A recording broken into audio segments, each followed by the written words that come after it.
The following podcast is a W2M Network original production. Visit W2Mnet.com for all of our other great podcasts, plus news, reviews, articles, and opinions from the worlds of wrestling, video games, football, and entertainment.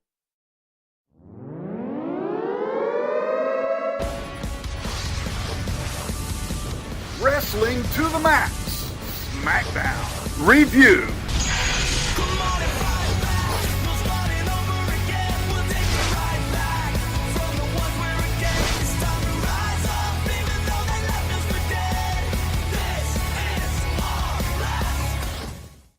Hello and welcome to the Wrestling to the Max Smackdown live review for May 15th, 2018. My name is Brandon Biskobing. A little late than ever. Normally this is posted night of, or right, like late night, early morning on Wednesday, but because of some technical difficulties in the tri-state area, we had to do it on Wednesday afternoon. Joining me is I'm gonna steal it. I normally don't do it, but yeah, I'm gonna steal it from Harry. Because you're not here, Harry, I'm stealing it. It's the co-hostess with the mostest, Liz Pugliese. How you doing, Brandon? Good. Yeah, Harry will not be joining us for the next couple of weeks because he's on a bit of a road trip. So, you're stuck with us. Deal with it.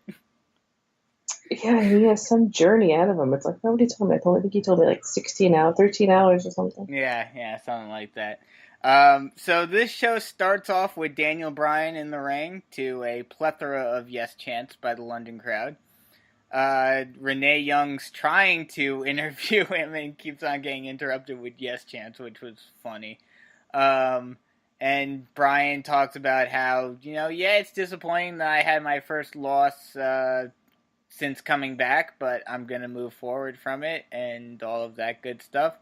And, of course, guess who interrupts him?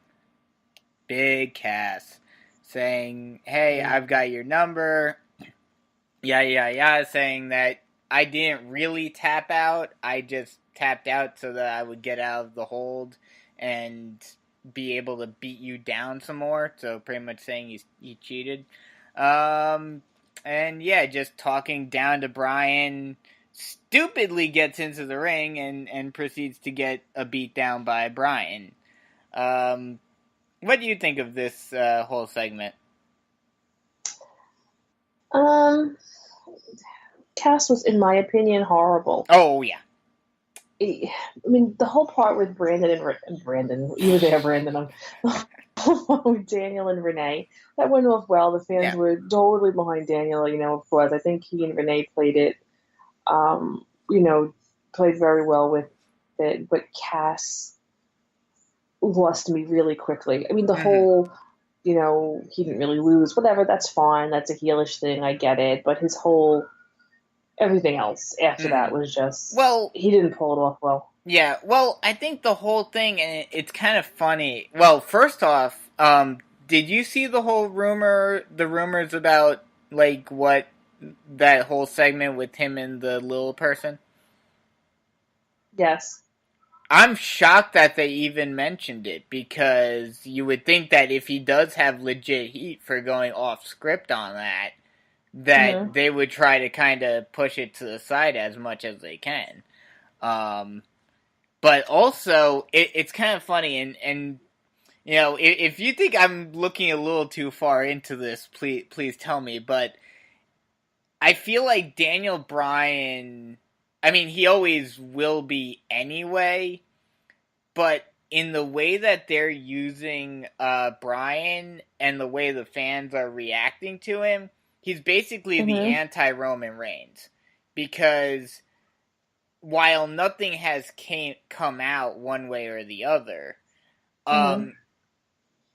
even if like Dave Meltzer were to come out and say, "Oh, Vince is 100% behind Daniel," all of like the whole big cast thing, everyone's just thinking like, "Oh, this oozes what Vince would say." Right. Even if the reverse came out where Meltzer said, Vince is completely behind Daniel, and Vince is starting to lose faith in Roman, nothing would change in terms of the reactions. No, I agree. I don't think because I think if it came out, like you said, Vince is losing faith, which I really don't think he is, but whatever. I don't think half the fans would believe it anyway. Mm-hmm. Exactly. They're like, oh, they're trying to work us, blah blah blah. Exactly, and the same goes for Bryan, where it's like, even though he's he was getting a push before he got injured and everything, like, they're still gonna treat him, and people are still gonna believe that Bryan isn't the company's first choice. Right. No, I don't think you're overthinking or anything. I think you're dead on. I think it's completely accurate. Yeah. So, moving forward after that, we have our first match of the night scheduled for One Fall. Wonderful. As we have the New Day, Big E and Xavier, which was kind of surprising. It's nice seeing Xavier get a little bit more of a push and getting much more in-ring action and really showing off his athleticism and everything. Going up against the Bar. The last few weeks it's been nice. We've been seeing more of him. Oh yeah. And it was nice to see him in this match. It kind of makes sense because he's been the focal point with this whole feud with the Bar starting off back on SmackDown.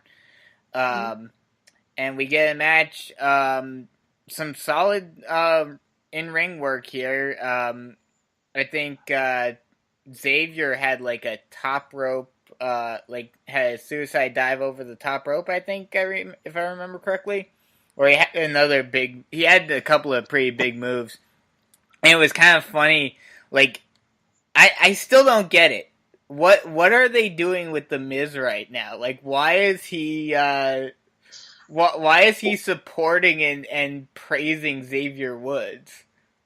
Yeah, I was when he first came out, I was like, oh, okay. I thought he was gonna I just thought he was gonna be in the ring, for something, because I got confused. I thought they announced the match and then he came out. Yes. So was there a glitch? I thought I missed something. Yeah, same here, because I was thinking at first that like he was coming out for like Miz TV or something. Right, exactly. But yeah, it was confusing hearing him praising Xavier and everything. But yeah, so we get New Day winning by pinfall with the rope walk elbow drop by Xavier, which has been a pretty interesting move that he's been doing lately on Cesaro and getting a spot. It's going to be interesting to see how they do this. I'm hoping that this isn't kind of the lead up to the beginning of the end for New Day, because it would honestly be hilarious to see them like freebird the Money in the Bank contract. I really hope they do. I was just thinking, and my next point is going to be, how are they going to choose? I apologize, like my mouth is so dry today. Perfectly fine. How are they going to choose which one it is? And I'm like, please don't give us a triple threat match, between the three of them. Unless the only way I'll accept the triple threat match between them, because I really don't think they're ready to break them up yet. And I've heard different interviews with all three of them where they said that, if the time came that they had to break up, they wouldn't want a feud because they don't think they could. And I've said it before on the podcast that I heard it, that they don't think they could really pull it off. Which I can kind of see them saying that because they do so much together and they do travel together and everything. I would really like to see where they decided previously who was going to do it and the other two just lay down for that person. Yeah. That would be something cool. Something like that.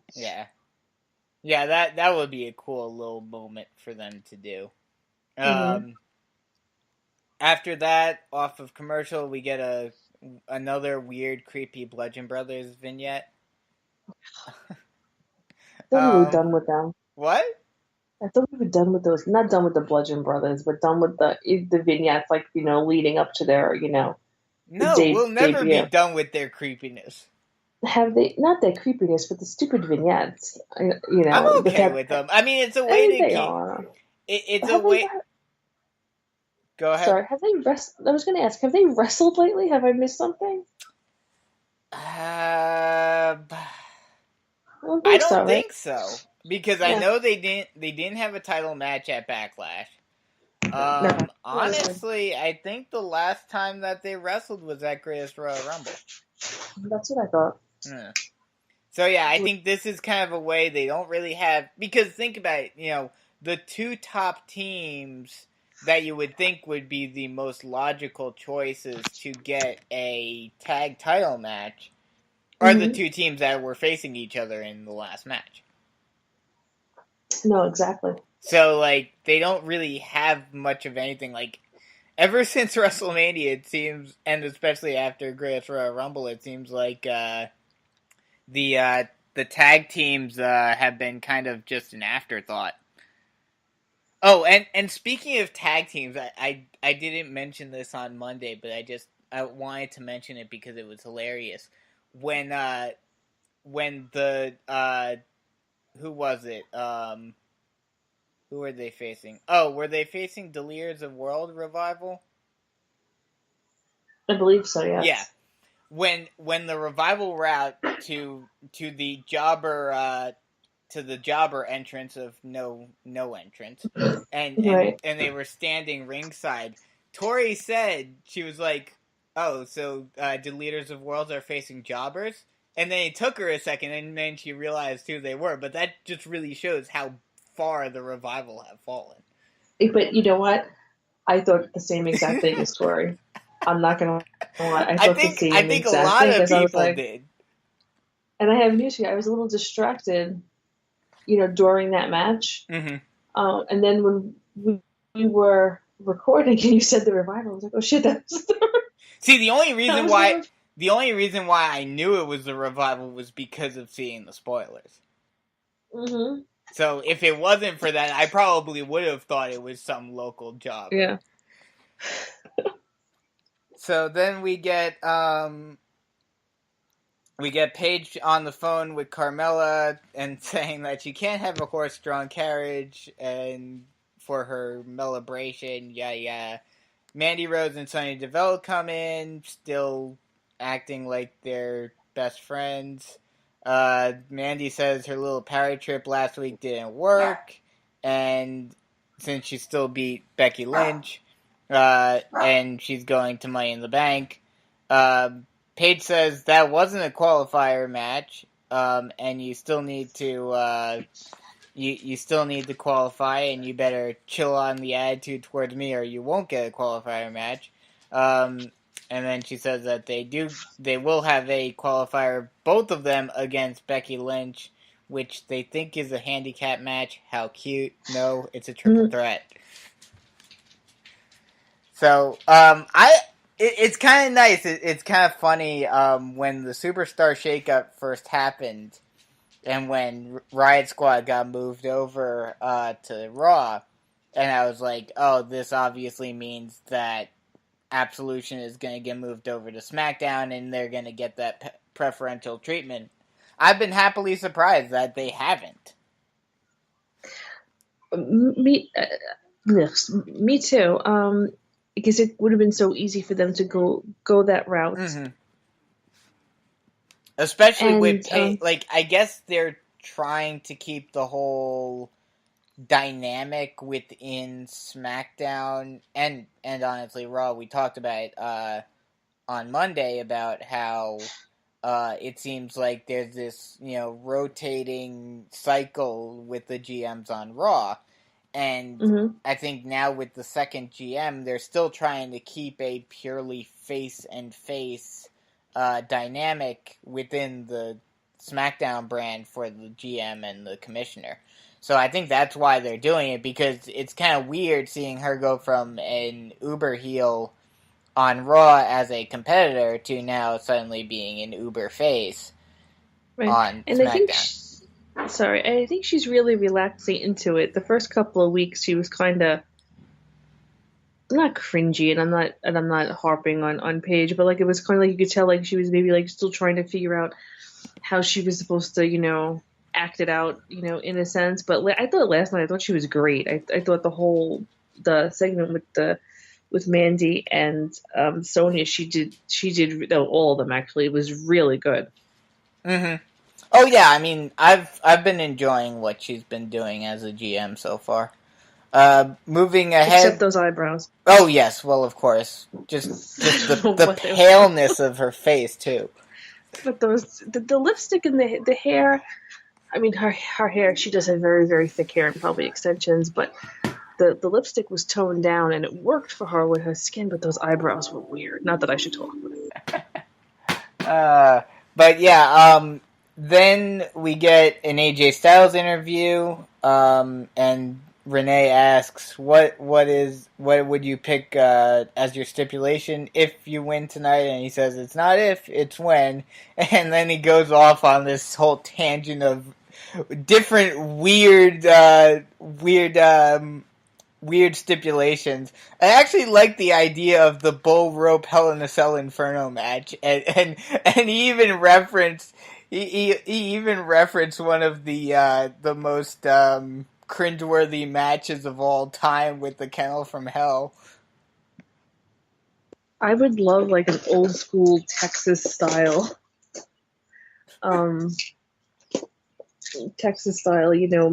Some type of crazy barbed wire.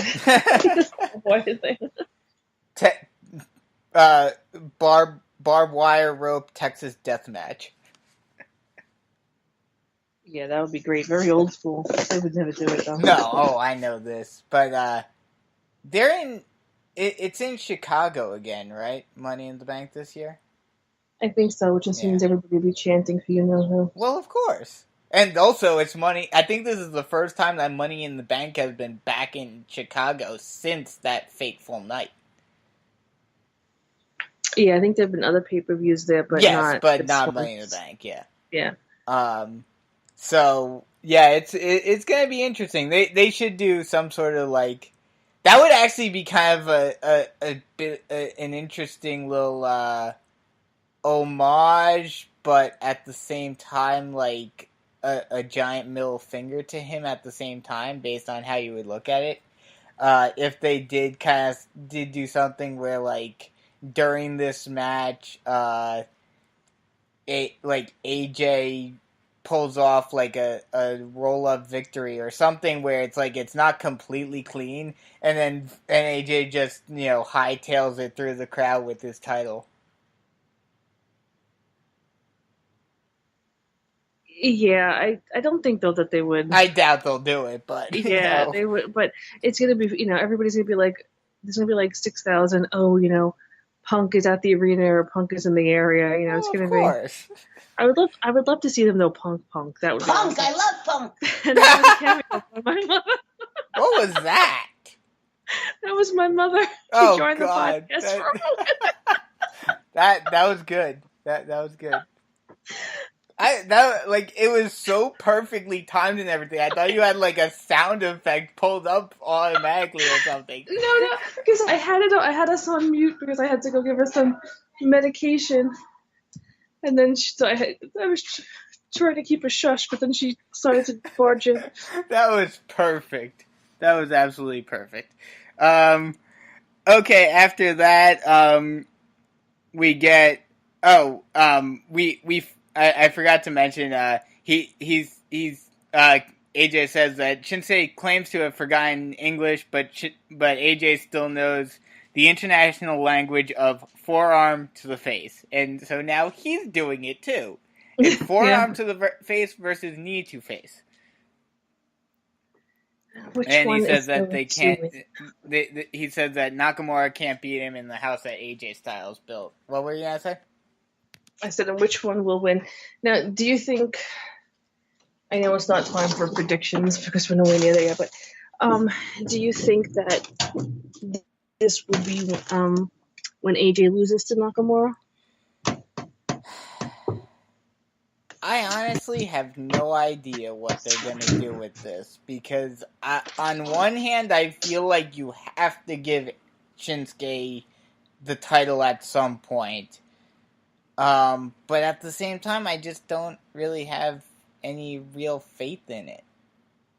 I have a feeling that AJ will still walk out as the champion, or will get some sort of finish, especially if it's like a last man standing match or something like that. Like, I have a feeling neither one of them will walk out as the champion at the end of the night.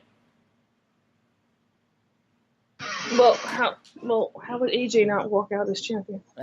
Think about the pay-per-view. Oh, right. Hello. Yes. Sure. Sorry. Because if it's like a last man standing match, and it's the main event.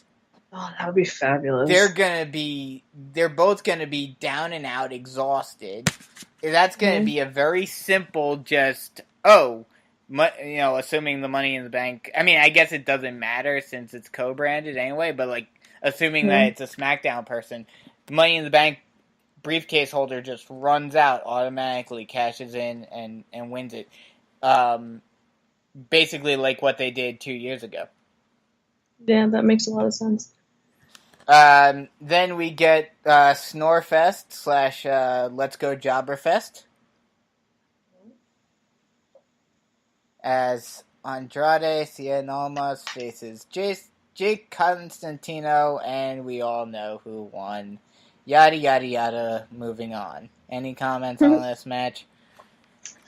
No, I mean, as I say every podcast, I don't watch NXT. Yes. So it was my first time seeing them. And I think I described to you already what Almas is like.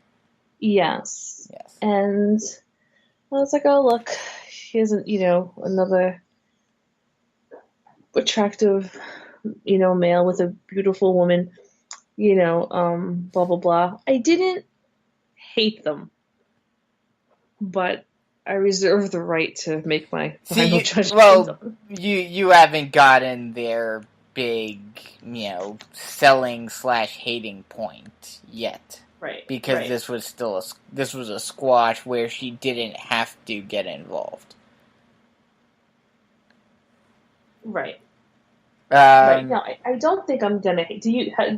Remind me? Do you like or dislike him? Oh, I despise him because he's basically he's basically a, like, in terms of in ring, it's basically a souped up version of Miz when he was with Maurice. Yeah, that's where no matter how good the match is, you always know how the match is going to end, with Maurice getting involved in some way. And in this case, with Zelina, she actually, even though Maurice has wrestled in the past as well, Maurice never actually got physical. She would always use, like, hair product or something like that, use some sort of distraction to get the win. Zelina goes in and does a damn Hurricane Rana on someone. Okay. So, like, it's Maurice and just, times it by 10. Yeah. I'm probably going to have mixed feelings on them. Like, I didn't hate them right off the bat, but I'm not sure how I'm going to feel about them. Yeah, you'll see what I'm talking about once he actually gets into his first full feud with someone. Right. Then we get Zelina on the mic saying that they expected more out of SmackDown. Well, what do you expect? You're having a jobber squash match. You should know this by now, Zelina. After all this anticipation, this is the guy that they get. Yeah, like I just said. And then she says that all the other wrestlers in the back are just as pathetic, yada, yada, yada, runs down the whole entire roster, and saying that they're here to take over. Okay. Rusev Day are backstage, and Aiden talks about London being the home of the pedestrian, boring and unimpressive, like their food or the Rolling Stones. I like the Rolling Stones, Aiden. Screw you. And London I do too, but it still made me laugh. Oh yes, it was funny. And London is very classy and cultured. So yeah, false, Aiden, false. Shame. Rusev says unlike the band, he can get satisfaction, which was kind of funny. I kind of laughed at that part. When he wins Money in the Bank.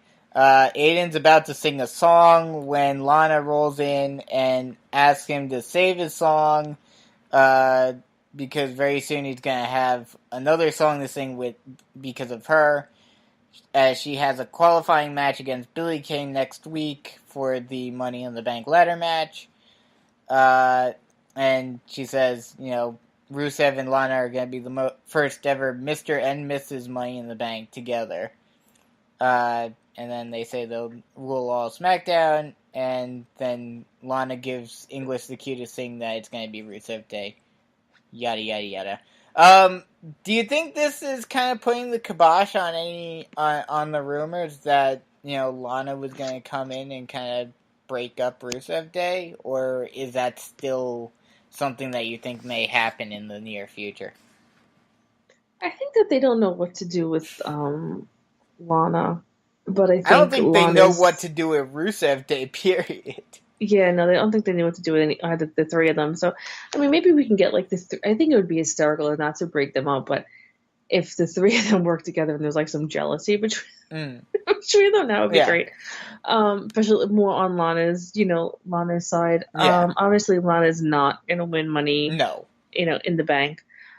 But did you notice like her accent kept slipping? Like she was going back. Yeah.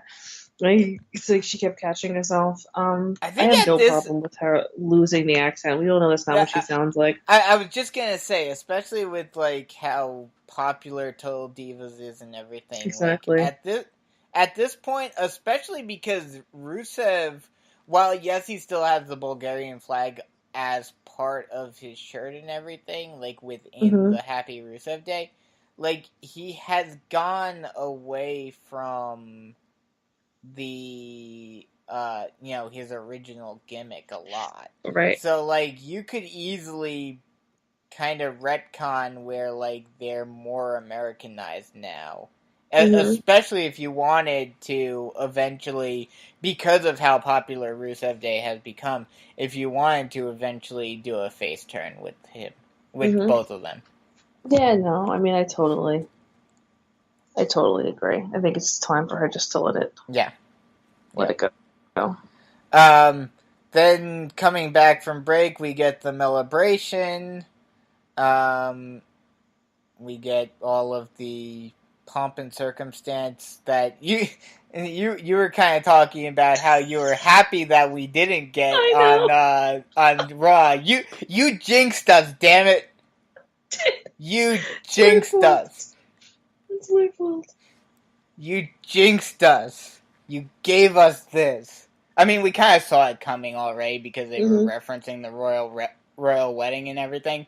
But yeah, we get the whole English pomp and circumstance stuff tonight on SmackDown instead of Raw with the Melibration. She talks about how she won. She doesn't get the she asked the crowd to shower her with the praise she deserves, and then like they boo her to no living end. And she says, I don't, what's wrong with you people? I'm not getting the respect I deserve, yada, yada, yada. Basically running down all of England. And that sets up Paige coming out and saying, and she gets a huge pop, which is not surprising at all.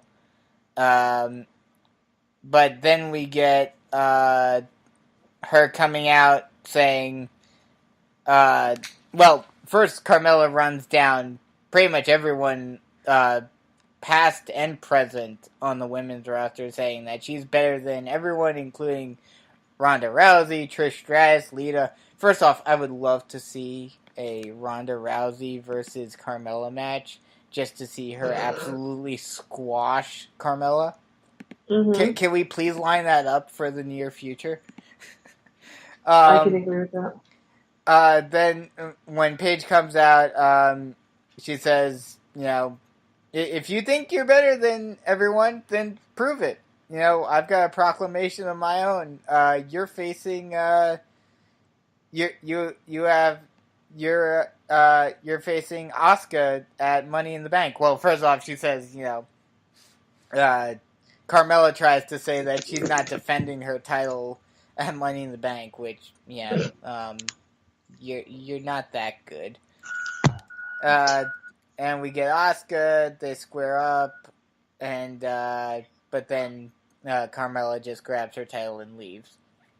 What do you think of this?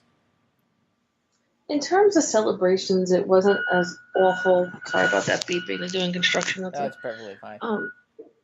There wasn't as awful as or over the top. I mean, it had its moments there that some of them have been, and it didn't go on horribly long like many of them do. Yeah.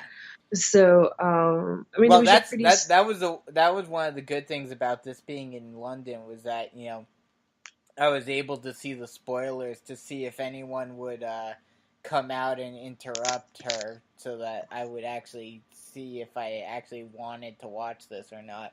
Because I remember, I forget if it was like Alexa Bliss or Jinder, but like one of them had like this really long celebration for a title victory, and I kept it on thinking, oh, there's no way they're gonna have this run this long without someone interrupting, and then it never happened, and I was like, really? I just wasted my time watching that.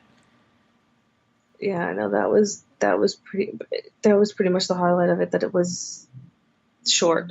And the fact that you got Asuka coming out. Yeah. I mean, it is what it is. It was just standard thing, you tear down the city or country, that you're in, and blah blah blah. Yep, pretty much.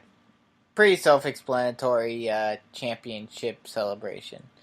Backstage, we get Shinsuke now getting interviewed about his chances tonight. He asks what chance means, and it was funny how Renee played this and was like trying to think like how to try to explain this to him. And he was like, and then she says possibility, and he's like, what's possibility? Oh, I think I know what you mean. And no, it's not a possibility. You're using the wrong word. It's a certainty that I will win and AJ will lose with a knee to the face, and another, and another, and another, and so on and so forth, until his chin is shattered and his face is gone.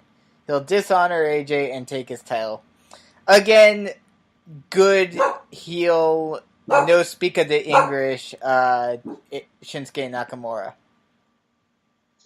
Yeah, these last few weeks, his promos have been, stellar. There hasn't been one that you could really pick apart. Yeah, and it's kind of funny, like, everyone, when he was face Shinsuke, was saying, oh, you need to give him a manager, in order to get some good promos out of him.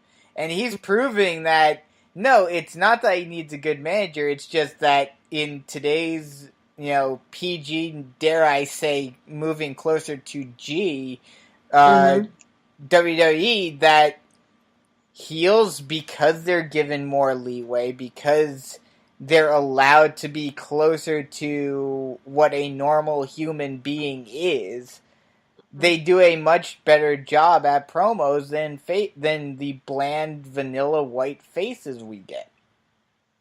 Yeah, no, I was one of those ones who said, maybe he needs, a mouthpiece, and to some extent, I still, probably stand by it, depending on what road they take with him. But yeah, it's not just. I've said this before too. It's not just the person is like, but what they're given to work with, and you make a great point. You're supposed to be this happy-go-lucky, face is only so much. Being a heel, I think you get much more depth. Yeah. After that, we get the women's triple threat match for the Money in the Bank between Becky Lynch, Mandy Rose, and Sonya DeVille. And oh my God, shocker! Becky Lynch actually managed to win a match. Woo! I think we talked about this last week. How Becky was on this huge losing streak, and like this was the way to kind of revitalize her. Yeah, hopefully she'll actually win it as well. I think she will benefit the most. Well, let's think about this. Who is currently in it? It's Becky, Charlotte, Ember Moon, And Alexa. And Alexa. Mm-hmm. And there's still 4 spots left. Isn't only 6 for the women and 8 for the men? No, I think it's 8 for the women as well. Unless I could be wrong. But I thought there were 8 for the women as well. But if not, if there is 6, then there's only 2 spots left. But out of all of those, the only 2 that actually could use this and haven't had huge pushes already are Becky and Ember Moon. Mm-hmm. I mean, granted, one of the 2 that are in the match next week could also be used as an example between both Billie Kay and Lana. But I don't think, especially at this point, and especially with if we are getting a tag title for the women, I don't think either of those 2 are legitimate threats. So at this point, the 2 favorites at this point are definitely either Becky or Ember Moon. And out of those 2, I still would say that Becky needs it the most. Yeah, you're probably right there. Mm-hmm. So we'll see where that goes. After that, we get an announcement that Big Cass and Samoa Joe will be facing off next week for a spot in the Money in the Bank. I have a feeling I know where this is going, which I'm perfectly fine with. You really think Joe's going to job to Cass? No! Oh, God, okay. I was afraid that's what you were going to say. No. Although this is going to further bury Joe a bit because he's going to get some help.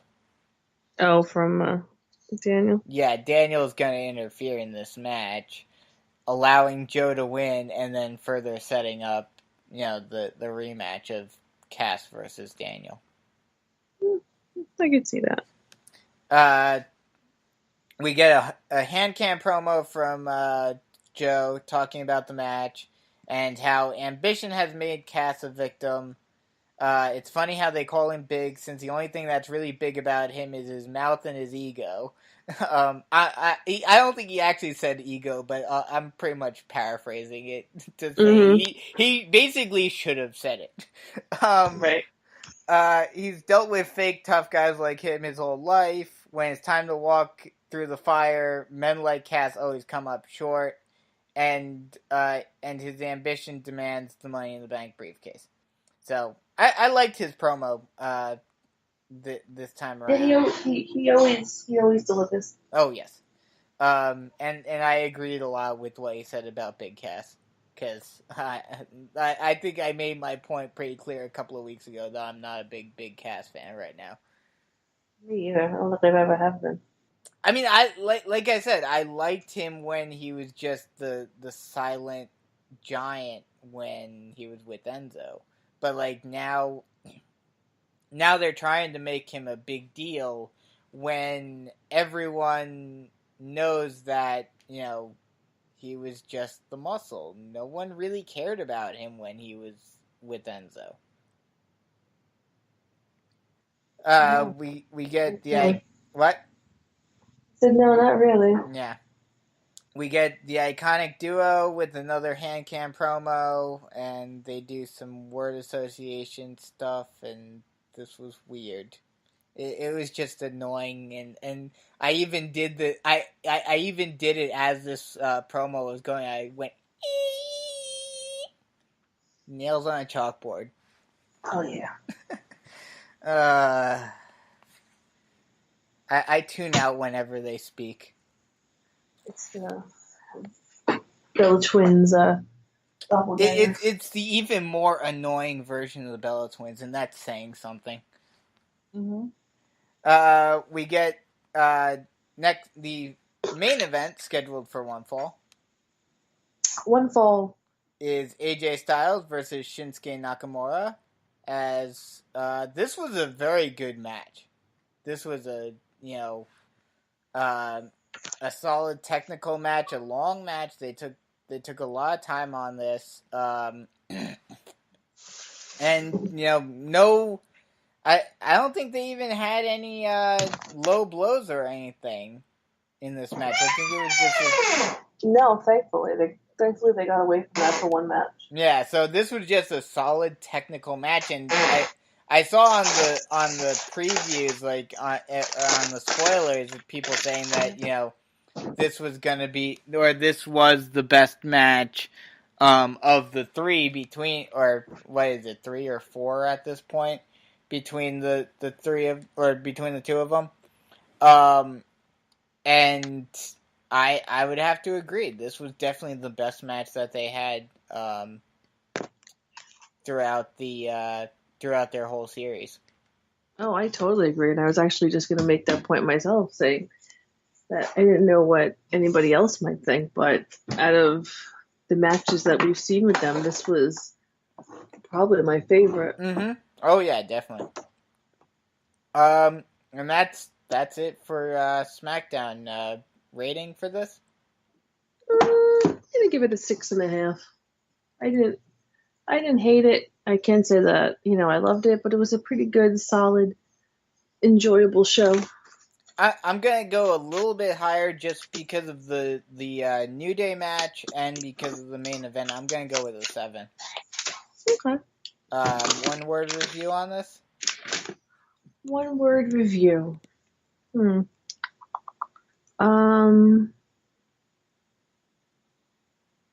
was good. It was a good show. Mm-hmm. The Theosaurus part of my brain is shut off. So what?